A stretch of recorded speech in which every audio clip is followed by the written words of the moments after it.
Hi guys, for today's video pala ay hahanda ko na pala yung lulutuin ni ate dyan guys ng hapon. So hapon pala yan guys. So ayan, nag-defrost pala ako ng pork dyan guys, yung pang adobo. At tapos nagbalat na din ako ng ano ba to, patatas, tsaka sibuyas, bawang. So ayan guys, tara samahan niyo muna ako guys.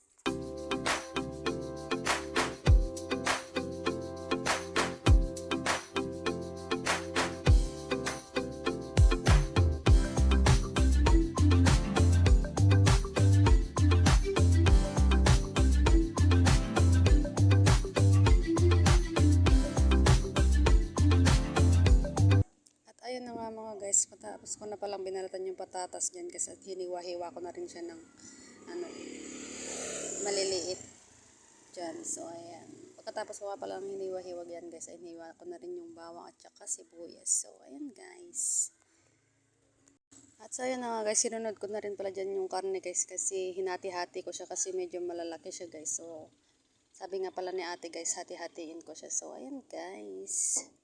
Or the hati-hati muna ang person dyan ng karne guys. Charis.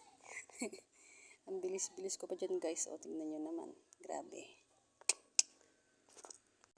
So ayan guys. After many years. Tapos ko na din palang hiniwa-hiwa dyan guys. So sinunod ko na rin pala. Naghugas na rin pala ako ng mga plato dyan guys. Yung mga nagamit na ano. Plato at mga pinggan. Platito pala. Plato ng plato. Ano ba yan? So ayan guys. At hinugasan ko na rin pala dyan guys yung kaserola pala dyan guys.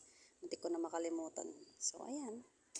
Pwede hugas-hugas pa lang ang person dyan. At malapit na nga akong matapos dyan guys. At magsasaing na rin ako dyan para naman hindi na magluluto si Ate Roda dyan guys. So bye bye guys.